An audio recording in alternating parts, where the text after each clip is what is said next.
Muy buenas noches, ¿qué tal? ¿Cómo están? Nos volvemos a encontrar una semana más aquí en el plató de La Quinta Esquina para hablar de asuntos de actualidad que sabemos que les interesan.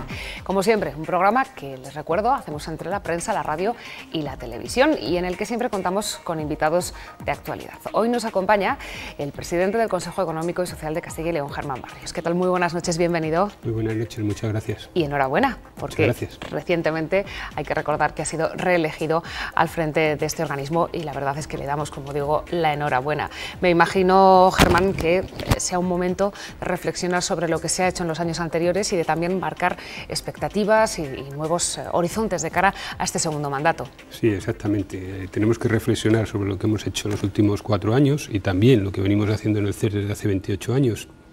Como ustedes saben, el CES es la institución decana de Castilla y León.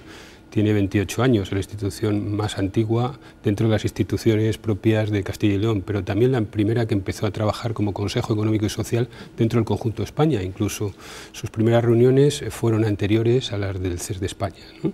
Entonces creo que hemos puesto una primera piedra del diálogo a través de la creación del CES, que fue una ley con el máximo consenso de los interlocutores sociales, pero también de los partidos políticos, y esa piedra de diálogo ha sido ya muy fluida en Castilla y León y ha dado resultados positivos en cuanto a progreso de nuestra comunidad autónoma y en cuanto al avance que ha supuesto en estos últimos 30 años nuestra comunidad autónoma. Hay que hacer reflexión también de lo que se ha hecho en estos últimos 4 años y todavía quedan efectos muy duros y secuelas muy fuertes de la crisis, ¿no? La crisis ha sido implacable, creo que tenemos problemas de desempleo, de despoblación, un alto endeudamiento y hay que intentar entre todos solventar esos problemas. Son los objetivos prioritarios, me imagino. Son prioritarios. Los prioritarios es el desempleo y la despoblación, que siempre he dicho que son los grandes virus de nuestra economía. Veremos cómo se pueden atajar, hablaremos con nuestro invitado, pero vamos también a presentar a quienes nos acompañan en la mesa de debate. Del Mundo Diario de Valladolid hoy tenemos con nosotros a su redactor jefe, a José Luis Fernández del Corral. Muy buenas noches, bienvenido. Buenas noches, muchas gracias. Y también tenemos al director de informativos y programas de Radio Castilla y León, Luis Huerga. Buenas noches. Bienvenidos, pues comenzamos por donde queráis. Ha abierto además un amplio panorama entre la despoblación, el desempleo, temas importantes y que creo que además preocupan también a los que nos están viendo a través de la pequeña pantalla. Señor Barrios, enhorabuena. Muchísimas gracias. Y después de esa enhorabuena me gustaría saber, tenemos un problema serio de empleo en estos momentos con 1.400 despidos encima de la mesa en la compañía más grande de Castilla y León. ¿Qué tiene que decir el CES ante eso? Bueno, el CES le preocupa mucho que la compañía más grande de Castilla y León, que es Renault, y un sector que ha sido estratégico para nuestra comunidad y un sector tractor de la economía de nuestra región, como ha sido Renault, pues ponga sobre la mesa el despido de 1.400 personas. Yo creo que entre todos hay que sentarse, intentar reflexionar y ver cómo se podría solventar que esos despidos no fueran reales. Cómo podía llegar más carga de trabajo a Renault o un nuevo modelo, no sé. Creo que el Ejecutivo y la empresa se tienen que sentar y ver cómo solucionar, porque 1.400 personas desempleadas en los meses de julio y agosto no nos lo podemos permitir. Al hilo de esto, señor Barrios, me sumo también a la enhorabuena. No sé si le queda la sensación, ya no quizá durante el periodo de crisis, sino durante este periodo de recuperación, que aquí en Castilla y León hay una diferencia en la capacidad que están teniendo las empresas, digamos, autóctonas, las empresas de Castilla y León, a la hora de recuperarse, frente a las grandes multinacionales que están asentadas aquí en Castilla y León, que quizá igual también venga un poco por ahí esta situación. No sé si la excesiva dependencia en este momento de recuperación de la crisis de las inversiones foráneas, digamos, frente a la debilidad manifiesta, creo, ¿no?, de las empresas propias de Castilla y León. Bueno, tenemos todavía un problema de endeudamiento y tenemos un problema de financiación. Ayer un responsable institucional decía que hay 400.000 empresas en el conjunto de España, ya no de Castilla y León, que tienen problemas de financiación y realmente lo que crean empleo son las empresas que crecen. O sea, las empresas mantienen el empleo, pero las empresas pequeñas que crecen son las que están creando el empleo, ¿no? O las que pueden crear el empleo. Y las empresas para crecer necesitan financiación. Entonces yo creo que este es un hándicap importante, la falta de financiación. Se calcula en los estudios que de unas 150.000 empresas en el conjunto de España, pero que hay otras 250.000 que también están teniendo problemas de financiación. Y ese problema de financiación está sobre todo en las microempresas, en las empresas pequeñas. Las grandes corporaciones se financian mejor. Al hilo de esto, nosotros le hemos escuchado varias veces, no sé si machaconamente, en el sentido de que no sé si le da la sensación de que muchas veces nos damos contra el muro, de esa apuesta que debe haber por hacer de las empresas propias de Castilla y León que sean más grandes, que alcancen mayor tamaño, como uno de los elementos fundamentales para consolidar ese tejido industrial y empresarial aquí en Castilla y León, pero entiendo que también para poder abordar ese segundo virus que usted señala, ya no solo el del empleo, sino el de la despoblación, para poder consolidarlo. Se están haciendo mecanismos. Esta mañana en las Cortes se sometía a aprobación la ley de cooperativas, que precisamente lo que pretendía era facilitar eso, que las cooperativas alcancen mayor tamaño. Las empresas también deben hacerlo, pero ¿cómo? No sé si es una cuestión ya solo de financiación o también, digamos, de cultura. Es un poco de todo. A ver, yo quiero partir de que el CES en todos sus informes dice que si algo hay vital para nuestra comunidad es el liderazgo industrial. Tenemos que tener más peso de nuestras industrias. Necesitamos más empresas, pero necesitamos que las empresas crezcan, tengan mayor tamaño y también que sean más competitivas. Esto es importantísimo. La ley de cooperativas se ha valorado favorablemente en el informe del CES porque también necesitamos más cooperativas y que las cooperativas crezcan. Pero además este crecimiento, siempre el crecimiento es bueno, pero el crecimiento no debe ser simplemente el objetivo, sino debe ser, y ya hablo del crecimiento de la economía, no solamente de las empresas, no debe ser el fin, debe ser el medio para llegar a un fin social, para que haya un bienestar ciudadano, para que la gente aumente su calidad de vida. Entonces yo creo que las cooperativas tienen un fin social y ese fin social se debe proteger, y creo que que tengamos más cooperativas en Castilla y León y que las cooperativas crezcan será bueno. Pero en cualquier caso, en el informe que ustedes han realizado al proyecto de ley que se ha aprobado hoy en las Cortes, ustedes plantean que se está pervirtiendo en las cooperativas, o advierten que se está pervirtiendo el fin social de estas cooperativas. De alguna manera, cooperativas que tienen un fin social están actuando prácticamente como sociedades anónimas o limitadas. Me da la sensación de que no le han hecho mucho caso. Nosotros en el texto final. No sé si lo tiene claro. Ponemos el acento y la atención en que el fin social debe ser prioritario, que las cooperativas no deben funcionar como una sociedad anónima, que las cooperativas tienen a los cooperativistas detrás y que lo importante es que esos cooperativistas se asocien para ganar en innovación, ganar en tamaño, ganar en posibilidades de una mejor financiación, porque agruparse y asociarse es una buena política, porque tenemos un tejido industrial muy pequeño, tenemos un tejido industrial, el 96% de las empresas de Castilla y León son microempresas. Entonces creemos que teniendo un sector agrario más potente que la media nacional, es importante que los agricultores transformen parte de su producto y se asocien en una forma jurídica que las cooperativas, pero que no olviden ese fin social.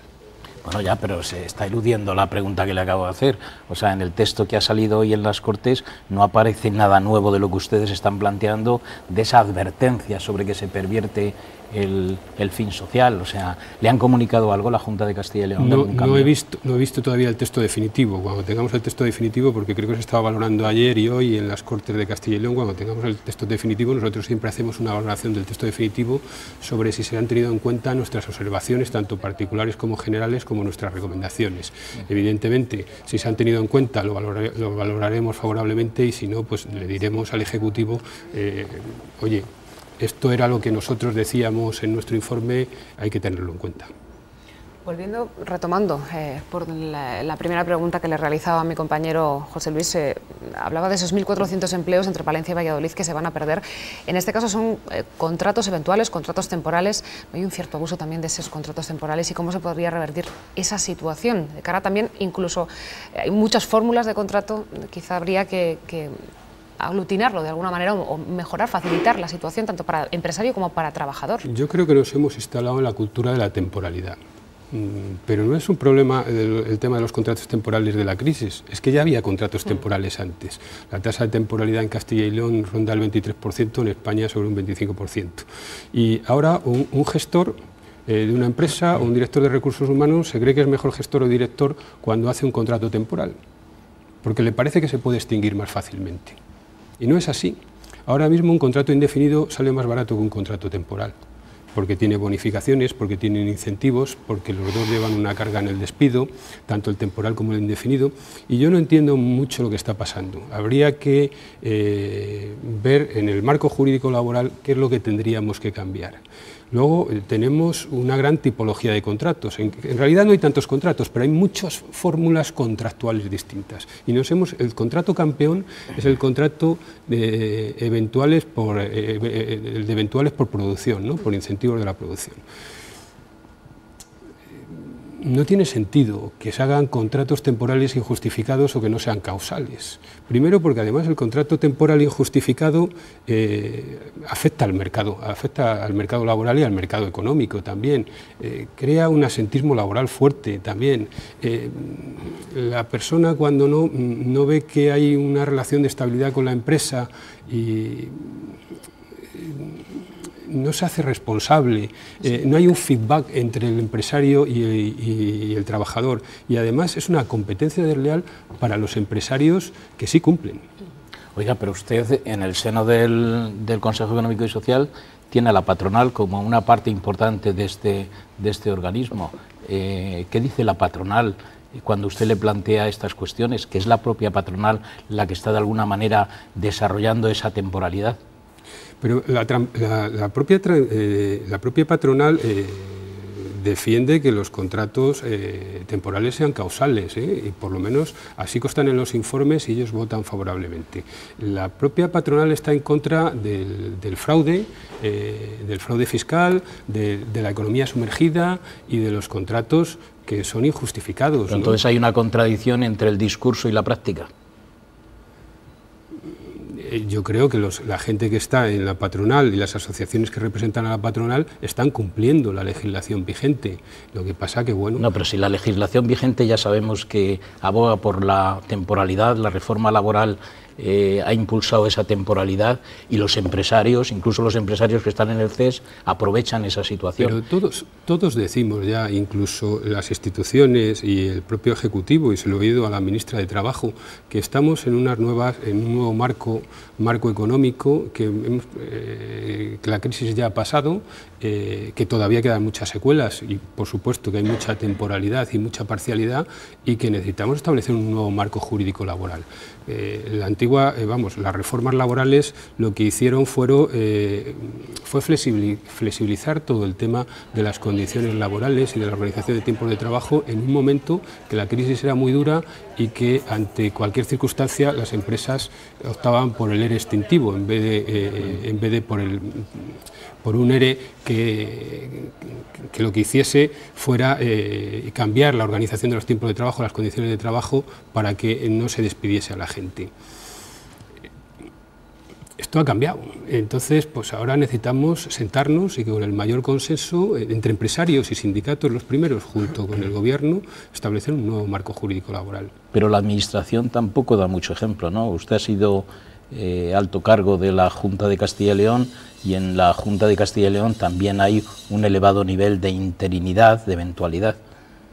Bueno, se ha reducido mucho, ¿eh? Yo he vivido tiempos en los años 90, que la interinidad era muy fuerte en la comunidad autónoma, y la interinidad yo no veo prácticamente pruebas de interinidad. Está habiendo algo porque hay tasas de reposición, pero evidentemente ya todo el sistema es bastante más a través de los concursos y las oposiciones. Yo creo que más bien no se ha logrado todavía recuperar esa falta de tasas de reposición que el Gobierno ha impuesto durante varios años. Sí, evidentemente la tasa de reposición hay que revertirla. Hemos tenido años que no se ha creado ninguna plaza en la Administración y evidentemente se va jubilando la gente, no entra gente nueva, y lo estamos viendo, por ejemplo, en las universidades. Las universidades están tremendamente envejecidas, entonces la tasa de reposición es fundamental. Lo que yo no sé, señor Barrios, es si tenemos bien definido el escenario actual. Hablamos de recuperación, usted lo dice, el final de la crisis está ahí, aunque se arrastren determinadas consecuencias, pero yo no sé si está realmente claro el marco en el que nos movemos. Abogaba usted por un marco jurídico laboral nuevo, pero no sé si con mucha sensación de incertidumbre de lo que pueda llegar a pasar en un futuro más inmediato en cuanto a la posibilidad de generar nuevas crisis, quizá de tipo financiero, si esta recuperación, digamos, injusta de la crisis puede llegar a plantear problemas a largo plazo a nivel social. Yo digo que tenemos una recuperación económica que ya lleva 4 años, desde el 2014, en términos macroeconómicos, pero en términos microeconómicos todavía hay muchos problemas y muchas secuelas y mucho por hacer, y una de las muestras es de lo que estamos hablando hoy. Hay una excesiva temporalidad y una excesiva parcialidad, y además les voy a dar un dato. O sea, en el último trimestre del año 2018 se han hecho 400.000 contratos en Castilla y León, que uno lo ve así y no es baladí, es importante, pero solo ha habido 4.100 afiliaciones. Esto quiere decir que cada 50 contratos se genera un empleo. Esto quiere decir que hay una rotación y una temporalidad excesiva en nuestra economía y hay que combatir. Y para combatirla, lo mejor siempre el diálogo y la búsqueda del consenso, donde todas las partes no llegarán al 100%, pero intentaremos mejorar nuestra situación, nuestro mercado jurídico laboral, que es importante. Yo le planteaba la situación de incertidumbre, quizá de no saber si realmente esa recuperación es palpable o es real.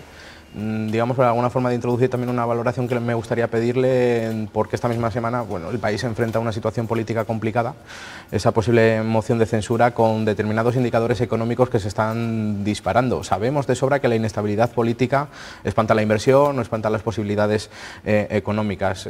Por eso me gustaría hilar esas dos ideas, esa situación, digamos, de incertidumbre, de no saber muy bien hasta dónde es sólida esa recuperación, con la incertidumbre política también a la que nos podemos enfrentar. Sí, la economía lo que necesita es dos cosas principales, certidumbre y estabilidad. Estamos viendo que la prima de riesgo en Italia, por una inestabilidad política tremenda que hay en Italia, está subiendo, y la de España también, ¿no? El sur de Europa, y además estamos afectando a Portugal. El sur de Europa tiene ahora una subida fuerte de la prima de riesgo, han caído las bolsas, y los inversores y los empresarios lo que necesitan es certidumbre y estabilidad. Entonces esto hay que valorarlo también y ponerlo sobre la mesa. Sí, pero ¿qué papel tiene esto?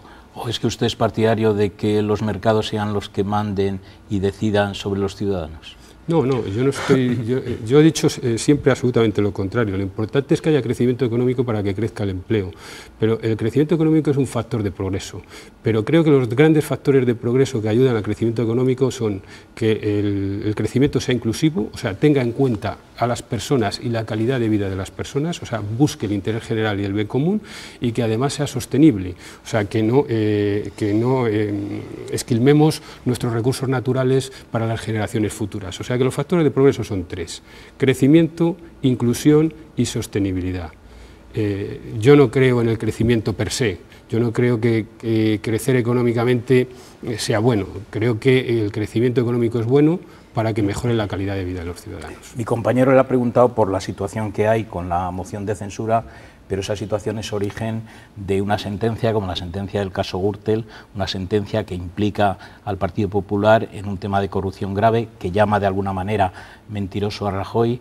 Me gustaría saber su opinión sobre esa sentencia y si la puede dar, porque fíjese la que ha liado el consejero de Educación cuando ha cuestionado eso. Yo no voy a entrar en valoraciones políticas, porque aquí estoy como presidente del CES y además es un órgano independiente. No tiene más que nada por si le pueden quitar del cargo, ¿no? Una situación así. No tiene ideología ninguna, y lo que busca siempre el CES es el consenso y construir desde el diálogo y desde el mayor consenso entre los interlocutores sociales y económicos, y nosotros además siempre les pedimos a los políticos el mayor consenso también político. Nosotros ejercemos la democracia participativa y deliberativa, pero siempre creemos que el mejor sistema político es el sistema democrático.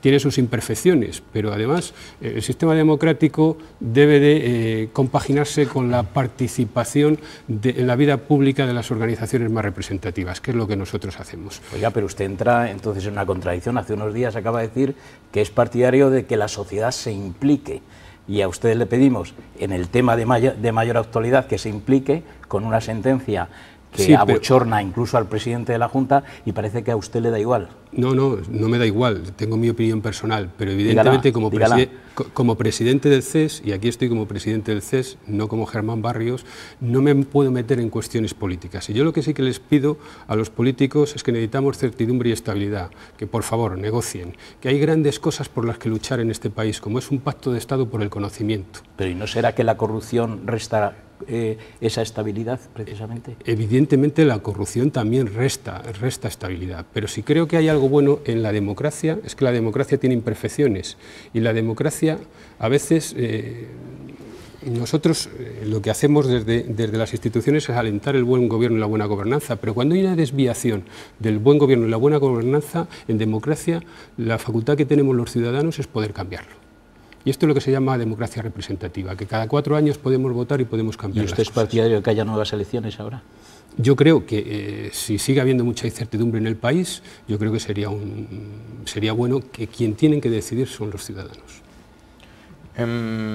Cambio un poco de tema, si me lo permiten, al hilo de lo que acaba de comentar, esa reivindicación que además ya es histórica de ese pacto de Estado por el conocimiento. Se lo digo porque, bueno, llevamos unos cuantos meses en los que ha habido, sobre todo a nivel de universidad, cambios en los equipos rectorales de algunas de las universidades públicas de Castilla y León, con planteamientos muy claros en este sentido también, y sobre todo pues tratando de buscar esa mayor alianza entre la universidad y la sociedad. También lo vimos en Salamanca en la celebración de ese encuentro internacional de rectores. ¿Llegan tarde las universidades a ese planteamiento que parece tan sumamente obvio que bueno, haya un congreso internacional donde una de las principales conclusiones sea esa de cara a futuro, a lograrlo de cara a futuro con un planteamiento de 5 años, pero entiendo que eso debería ya formar parte de nuestra propia idiosincrasia? Sí, nosotros en educación primaria, como hemos visto en el informe TIMSS y en el informe PISA, ¿no? En el informe PISA y en el informe TIMSS tenemos un nivel muy alto, un nivel incluso de los países más altos de la Unión Europea, como es Finlandia, ¿no? El más alto dentro del conjunto de España, de las comunidades autónomas españolas, pero en las universidades todavía hay mucho por hacer, y uno de los grandes problemas de las universidades es que las universidades deben ser focos de talento y de sabiduría, ¿no? O sea, y deben crear la cultura emprendedora e innovadora que necesita nuestra comunidad autónoma. Y aquí hay una falta de transferencia de conocimientos entre la universidad y los investigadores universitarios y el mercado laboral y el mercado económico de nuestra comunidad autónoma, como pasa igual en el resto del conjunto de España. Y por eso nosotros siempre hemos abogado por un pacto de Estado del conocimiento que vaya desde la guardería hasta los investigadores. Y ya no hablamos de un pacto de Estado por la educación y por la formación, sino un pacto de Estado por la educación, por la formación y por la investigación y por el desarrollo. ¿Para qué? Para que esa investigación y desarrollo se vuelque en innovación empresarial, que es... Volvemos a lo mismo de antes, es mayor liderazgo industrial en virtud de una mayor competitividad de nuestras empresas. Y ese es el futuro de nuestra comunidad autónoma. Creemos que la educación, la formación y la investigación y el desarrollo son fundamentales para nuestra comunidad, y para nuestro país. ¿Considera también como factor de inestabilidad política precisamente eso, que hubiera un simulacro de pacto de Estado que finalmente ha fracasado con bueno, algunos grupos políticos que se han levantado de la mesa? Yo creo que, a ver, lo importante siempre, más que la reforma, es el procedimiento de reforma. O sea, lo importante es sentarse en la mesa y dialogar. Habrá posturas contrapuestas, porque hay ideologías contrapuestas, pero lo importante es que haya deliberación. O sea, nosotros es una cosa que hacemos mucho en el CES, ¿no? El procedimiento deliberativo, ¿no? O sea, buscar la convivencia y la confluencia entre intereses que son contrapuestos muchas veces, pero siempre basándolo en la razón, o sea, con el análisis y en la tolerancia. Y yo creo que buscar un pacto de Estado por el conocimiento siempre es fundamental. El conocimiento debe ser lo primero en la actividad pública de todo político.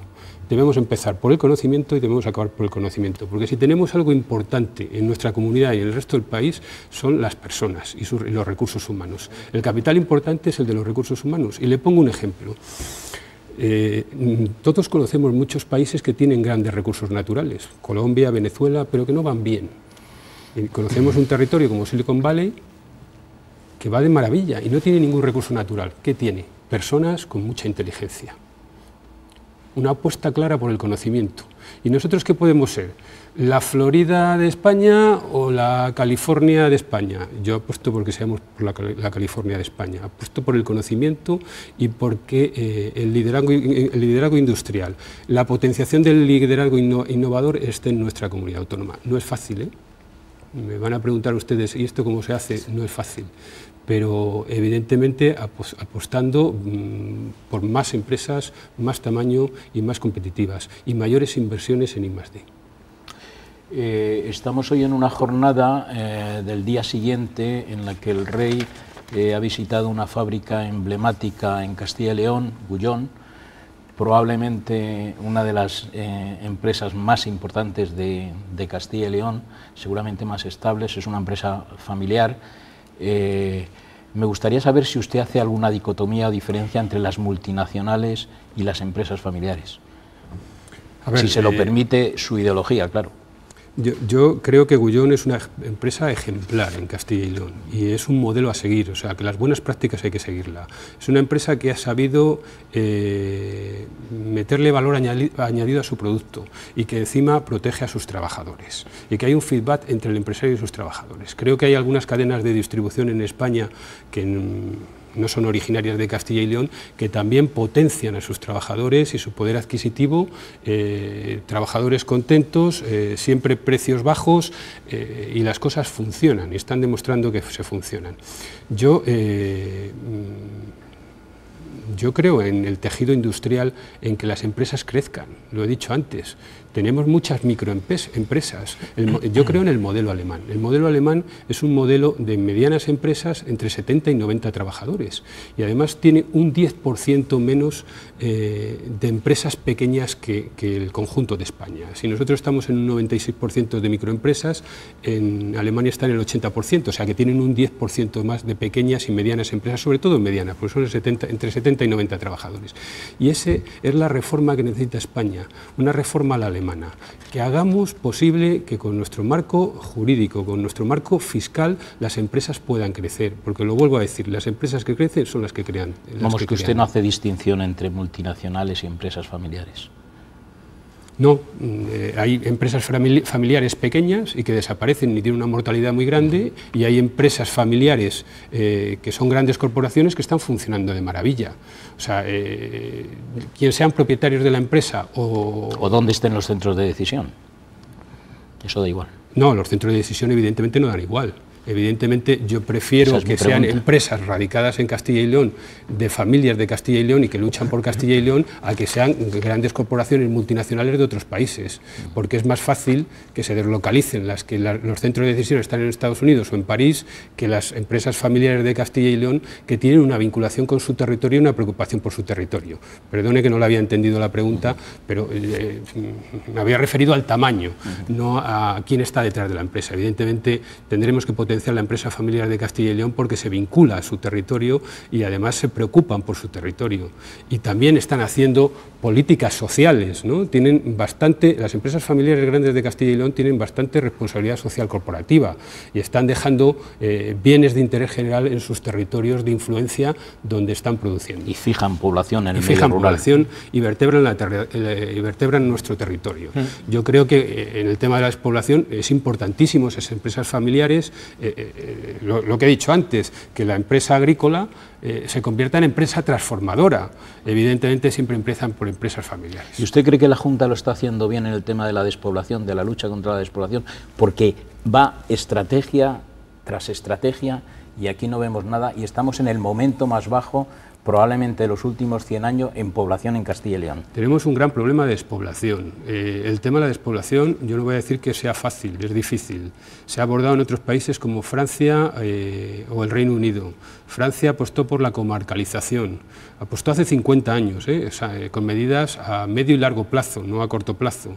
Las tierras altas de Escocia, también en el Reino Unido, apostaron por la población y el poblamiento. La comarcalización fue un éxito en Francia y fue un éxito porque hoy en día significa comodidad de vida y buena vida vivir en el mundo rural, no en las capitales, pero han ordenado sus servicios y han ordenado sus servicios a través de las comarcas. Entonces tengo servicios de calidad, buena en financiación a esas comarcas, porque una de las cosas de la población es la financiación a las entidades locales, servicios esenciales y suelo para la inversión y para el empleo. de nada me sirve tener unos servicios esenciales buenísimos en un determinado territorio si no hay posibilidades de empleo, porque la gente joven que no tiene un problema de sanidad, a lo mejor sí de educación, pero no de sanidad, evidentemente se va a ir porque no tiene oportunidades de trabajar. Y por tanto de hacer un proyecto de vida. Y creo que eso es importantísimo. Y luego la conectividad. La conectividad es fundamental. Si queremos que se vertebre el territorio, si queremos que el mundo rural subsista y que los núcleos urbanos que tenemos en Castilla y León subsistan, necesitamos banda ancha. Y hoy en día la banda ancha llega al 30% de los municipios de Castilla y León. Sí que es verdad que llega a más del 90% de la población, pero esta está en las capitales, en las urbes. Pero tenemos que hacer una apuesta por la conectividad. Y lo decía Juncker, decía, si apostamos por la conectividad, apostaremos por el futuro de Europa y apostaremos por 3.000 puestos de trabajo en la Unión Europea. Y aparte de la conectividad, la comunicación, transportes para que con esas cabeceras de comarca, o llámense como se llamen, porque en España o en Castilla y León se pueden llamar de otra manera, estén perfectamente conectados los ciudadanos para que tengan esos servicios esenciales, para que tengan esa educación, para que tengan esa sanidad y para que puedan ir a su puesto de trabajo. Oiga, pero un organismo como ustedes, con una representación tan variada, tan plural, tan diversificada, ¿no podría liderar precisamente, no sé si una campaña para que realmente esta comunidad, la Junta, la oposición, hicieran algo efectivo con el tema de la despoblación? Está usted presidiendo el CES de la comunidad que más población pierde de España. Sí, nos encantaría. Lo que usted propone nos encantaría. Creemos que el tema de la ordenación de servicios, la ordenación del territorio, la despoblación, está en la agenda política y en el debate político. Hay que sacarle del debate político y nosotros como un debate instrumento... partidista será, ¿no? Porque partidista, político es todo lo que estamos hablando. Me está entendiendo, el debate partidista.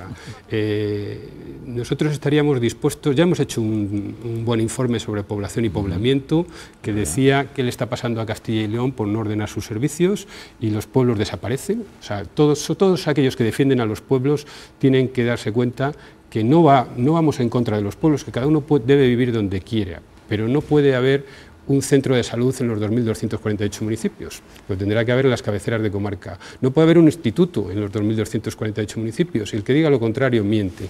Y nosotros lo que hemos dicho es, saquémoslos del debate político, del debate de partidos, del debate ideológico, llevémoslo a una institución que es independiente, donde están representadas las organizaciones sociales más representativas de Castilla y León, donde lo que buscamos es el bien, el interés general, el bien común, y déjennos hacer ese informe, déjennos que salvemos lo que está bien hecho de las ordenaciones de territorio desde hace muchos años que se han hecho en Castilla y León, no solo de la última o de la penúltima, y déjennos que les propongamos qué puede ser bueno para Castilla y León y que el consenso llegue a través de un órgano independiente como es el Consejo Económico y Social, y en esta legislatura va a ser imposible, pero yo creo que lograr de todos los partidos políticos un consenso a través de un órgano independiente que está, vuelvo a decir, porque es muy importante, ¿usted se postula para eso? Por la sociedad. ¿Se postula? Me postulo perfectamente. Bien.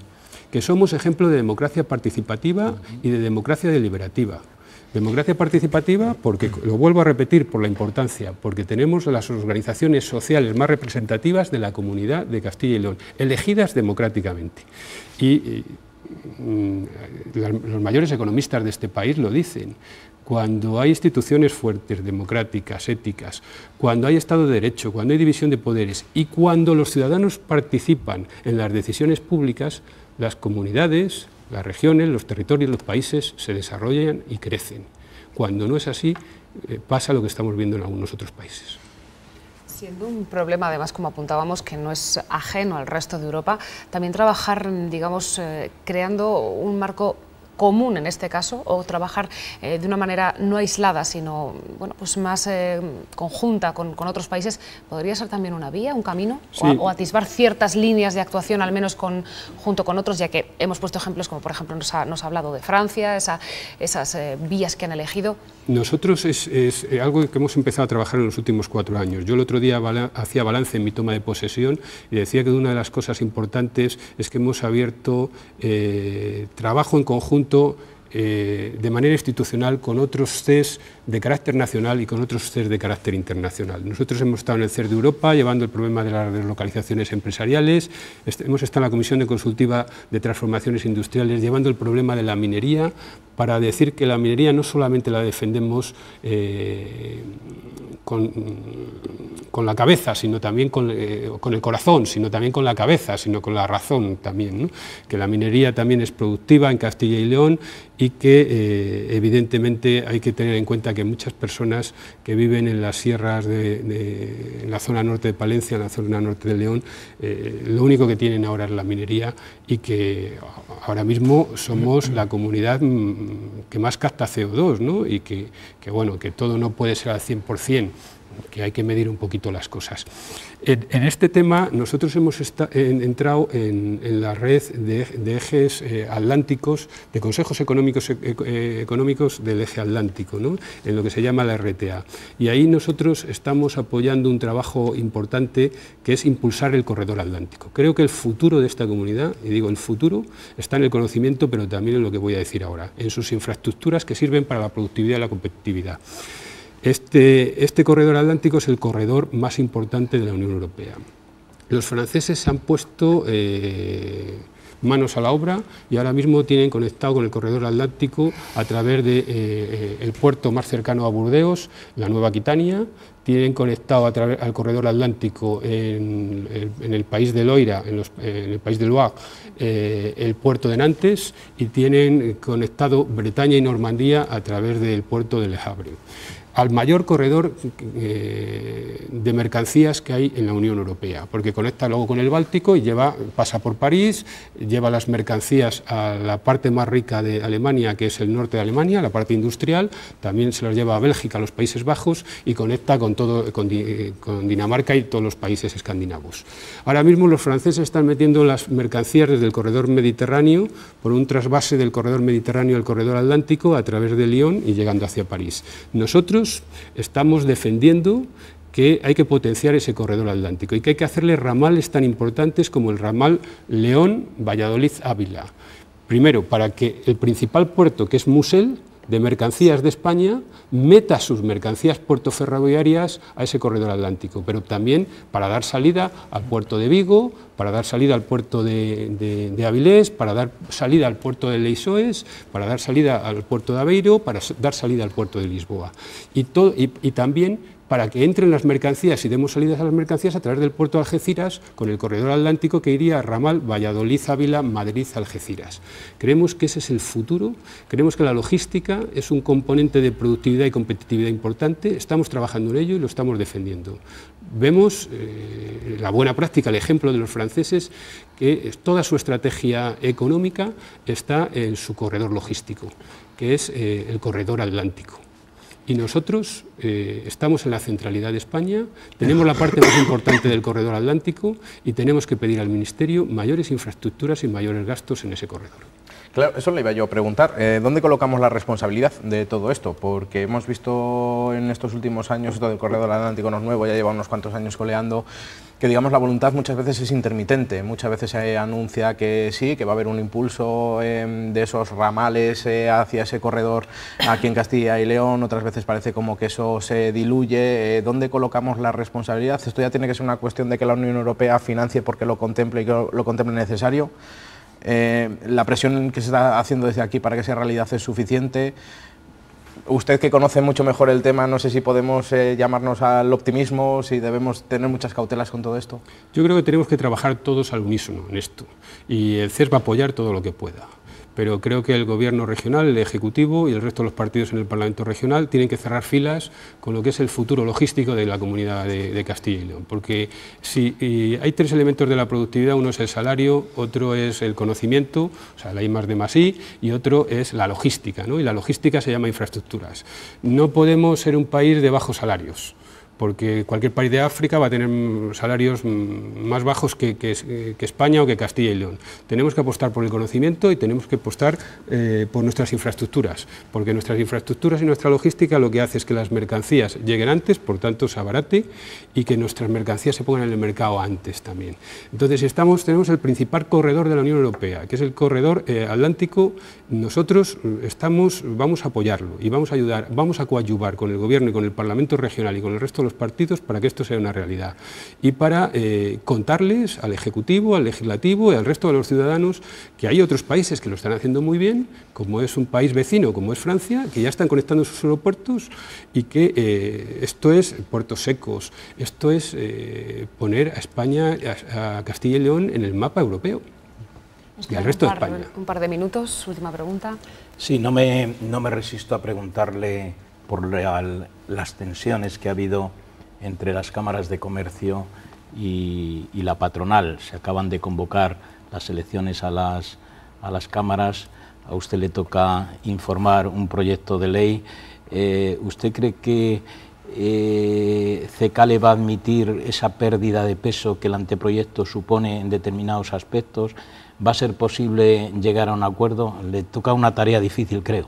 Yo creo que es una tarea difícil, pero creo que vamos a llegar a un acuerdo. Creo que a través del informe del CES, que se está elaborando ahora, que todavía no se ha terminado, vamos a intentar convencer al Gobierno regional de que las asociaciones empresariales tienen que tener su peso y que evidentemente no puede haber un régimen de incompatibilidades tan duro como en el proyecto que se nos ha presentado. Creo que vamos a convencer al Gobierno y lo vamos a convencer siempre con argumentos y con la razón. Y creo que a través del informe del CES se llegará a un pacto donde cámaras y asociaciones empresariales queden satisfechas. O sea que el lobby de las cámaras de alguna manera va a perder una cierta batalla ahí también. No, yo creo que se van a dar cuenta que es importante que el tejido empresarial, que la internacionalización de nuestros productos, todos rememos en el mismo sentido, empresarios y los miembros de las cámaras, ¿no? Que todos estamos para lo mismo, no estamos para cosas contradictorias o distintas. Creo que las cámaras tienen un papel importante, pero las asociaciones empresariales ahora mismo están en las cámaras. Tenemos varios presidentes que proceden de las asociaciones empresariales y esa sabiduría, esa experiencia, eso no se puede perder, ¿no? Yo creo que el régimen de incompatibilidades tan severo como había en el proyecto que se presentó, en el anteproyecto que se presentó, evidentemente no tiene viabilidad. Pues con esto vamos a poner el punto final porque nos quedamos sin tiempo. La verdad es que se nos ha pasado muy rápido y ha sido un auténtico placer charlar con el presidente del Consejo Económico y Social de Castilla y León, con Germán Barrios. Muchísimas gracias. Pues muchísimas gracias y buenas noches. Gracias por habernos acompañado y gracias también a nuestros compañeros, a José Luis Fernández del Corral y a Luis Huerga. Muchas gracias a los dos. Buenas noches. Se nos ha acabado el tiempo. La verdad que se nos pasa, como les decimos, muy rápido. Seguro que en casa también, pero no se preocupen, que la semana que viene tendremos una nueva entrega de La Quinta Esquina. Mientras tanto, siempre les recomiendo que lean este periódico que siempre les digo, El Mundo Diario de Valladolid, ahí lo tienen cada día, y que escuchen a nuestros compañeros de Radio Castilla y León a través del 102.8 de FM. La semana que viene nos volvemos a encontrar aquí. Gracias.